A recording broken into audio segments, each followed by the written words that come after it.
আসসালামু আলাইকুম। হুমায়রা কিচেনে আপনাদের স্বাগতম। চলে আসলাম নতুন একটা রেসিপি নিয়ে। আজ আমরা তৈরি করব বেগুনি বানানোর ব্যাটার। বেগুনি গোশের চপ এবং আলুর চপ বানায়ে অনেকক্ষণ পর্যন্ত মুচমুচে রাখা যায় কিভাবে, সেই গোপন টিপসটা আপনাদের আজকে আমি দেখিয়ে দেব। চলুন পুরো ভিডিওটা আমরা দেখে নিই। এখানে দিয়ে দিয়েছি আমি বেশ খানিকটা বেসন, তার ভিতরে দিয়ে দিলাম 1 চা চামচ বেকিং পাউডার, আর এখানে দিয়ে দিব 2 টেবিল চামচ কর্নফ্লাওয়ার। কর্নফ্লাওয়ারটা একটু বেশি দিয়েছি যাতে বেগুনিটা অনেকক্ষণ পর্যন্ত মুচমুচে থাকবে।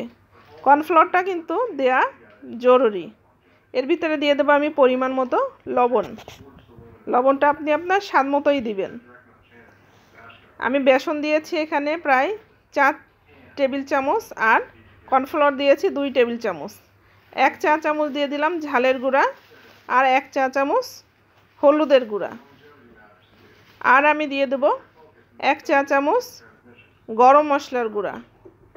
এটা দিয়ে আমি এবার এই ব্যাটারটাকে বেশ খানিকক্ষণ এভাবে নেড়েচেড়ে মিশিয়ে নেব, যেন সব উপকরণগুলো একসঙ্গে ভালো করে মিশে যায়।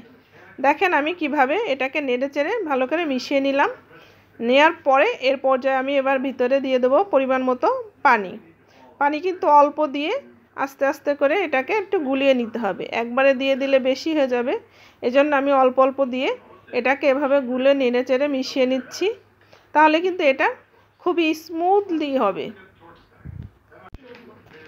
এটাকে আমি এবার ভালো করে মিশিয়ে নিয়েছি। দেখেন ব্যাটারটা দেখেন কত সুন্দর হয়েছে।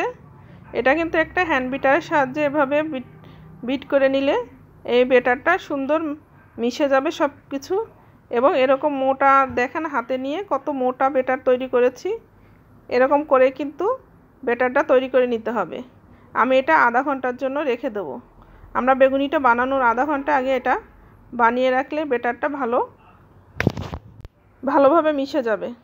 দেখেন আমি বেগুনিটা ভেজেছি, কত সুন্দর ফুলে উঠেছে, আর কত সুন্দরভাবে এটা ফুলে মুচমুচা হয়ে গেছে। দেখেন কত পুরু। আমি বেগুনটা কিন্তু মোটা করে কেটেছি, তারপরেও কিন্তু বেগুনিটা অনেক এরকম ফুলে ফেপে উঠেছে। এই বেগুনিটা কিন্তু অনেক সময় পর্যন্ত এটা আপনি প্রায় 1-1.5 ঘন্টা পর্যন্ত রেখে দেবেন, তাও এরকম মুচমুচে থাকবে। দেখেন কত সুন্দর শক্ত হয়েছে। এভাবেই মুচমুচা থাকবে অনেকক্ষণ পর্যন্ত। এটা আমি গোশের চপ বানিয়েছি, সেটাও দেখেন কত সুন্দর মুচমুচা রয়েছে। এভাবে ব্যাটার তৈরি করে